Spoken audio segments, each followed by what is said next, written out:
खंड और प्रशासनिक तंत्र के कार्य करने के तरीके पर एक साथ दोहरा प्रहार करना, यह कला हरिशंकर परसाई जी में ही मिल सकती है।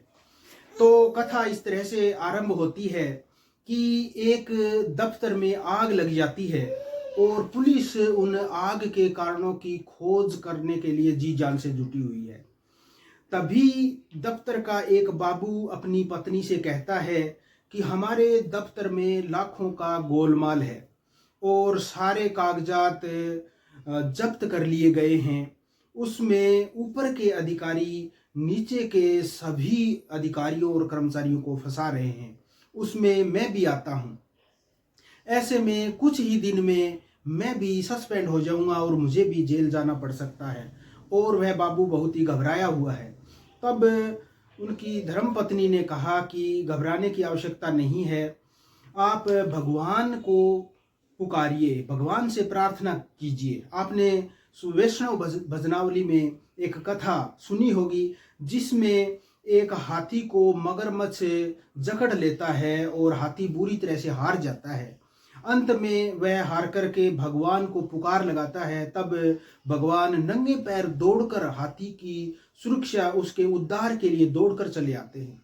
तो इसी तरह वो आपका भी उद्धार करेंगे और आप भी भगवान से पुकार लगाइए कि वो आपको बचाए। तब बाबू ने अपनी पत्नी की बात मान ली, लेकिन उन्होंने कहा कि यहाँ पर तो सभी मगरमच्छ भरे पड़े हैं, यहाँ पर तो हाथी तो मैं ही हूँ। लेकिन फिर भी उन्होंने कहा कि पत्नी की बात मान लेनी चाहिए। तो उन्होंने कहा कि आप मेरी पत्नी हो, अर्धांगिनी हो, और आधा जो पुण्य है, आपने जो भक्ति की है, वो मुझे भी मिलेगा। इसलिए उन्होंने भी भगवान से प्रार्थना की कि आधा जो पुण्य है वो मुझे भी दीजिए, क्योंकि मेरा आप पर क्लेम है मेरे भगवान की मेरी पत्नी आपकी पूजा करती है, इसलिए आधा पुण्य का जो अधिकार है वो मुझे भी है। और इस प्रकार बाबू दिन रात प्रार्थना करने लगते हैं और कहते हैं कि मुझे इस झमेले से बचाइए। इस स्थिति में एक दिन ऐसा होता है कि उनके घर एक देवदूत आता है। देवदूत आता है तो उनकी पत्नी नाराज होती है और वो कहती है कि भगवान स्वयं क्यों नहीं आए। तब देवदूत ने कहा कि ऐसे छोटे मोटे मामलों में भगवान खुद नहीं आते। इससे पहले जब बाबू ने प्रार्थना की थी तो बाबू ने कहा था कि हे भगवान, अभी बड़ी इमरजेंसी है। आप जब हाथी का उद्धार करने के लिए आए थे तो पैदल चलकर आए थे, लेकिन यह इमरजेंसी की स्थिति है, आप जल्दी से आइए और टैक्सी करके ले आइए। टैक्सी का किराया मैं दे दूंगा क्योंकि इमरजेंसी की स्थिति है। तो ऐसी स्थिति में जब देवदूत उनके घर आए तो उन्होंने बाबू से पूछा कि क्या मामला है। तब उन्होंने सारा जो मैटर है वो बताया। तब भगवान ने कहा, तो इसमें ऐसा करता हूँ कि मैं जो आपका सुपरिटेंडेंट है उसको मार देता हूँ।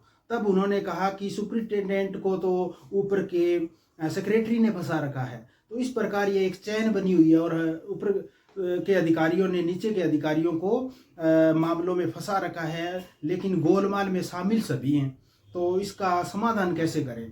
तब बात करते करते यहाँ तक पहुँची तो कि मैं सब इन लोगों को मार देता हूँ और आपको इस मैटर से निजात दिला देता हूँ। तब बाबू ने हाथ जोड़कर कहा कि महाराज, अगर आप ऐसा करेंगे तो फिर नए लोग आ जाएंगे और वही मामला चलता रहेगा। तो आप ऐसा कीजिए कि आप हमारे दफ्तर में जो कागजात सील किए गए हैं वहाँ पर उसमें आग लगा दीजिए। तब देवदूत ने कहा कि अच्छा, आप फिर आग तो आप ही लगा दो, मेरी क्या ज़रूरत है। तब उन्होंने कहा कि हे भगवान, हम तो खुद मनुष्य हैं और मनुष्य के द्वारा लगाई गई आग को तो पुलिस पकड़ लेगी, लेकिन आप देवदूत हैं तो यह पुण्य कार्य है, आप अपने कर कमलों से कर दीजिए महाराज, ताकि हमारा उद्धार हो जाए। और फिर एक दिन, एक सप्ताह के बाद अखबार में आया कि एक दफ्तर में आग लगी और आग लगने का कारण जो था वो अज्ञात था।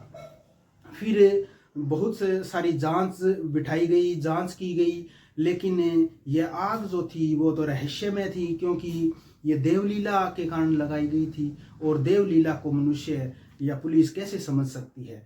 इस प्रकार कितने ही चुटीले अंदाज में जो हमारी प्रशासनिक व्यवस्था है उसके ऊपर और हमारे पाखंडपूर्ण रवैये पर हरिशंकर परसाई जी ने बड़ा ही उम्दा यह रचना लिखी है।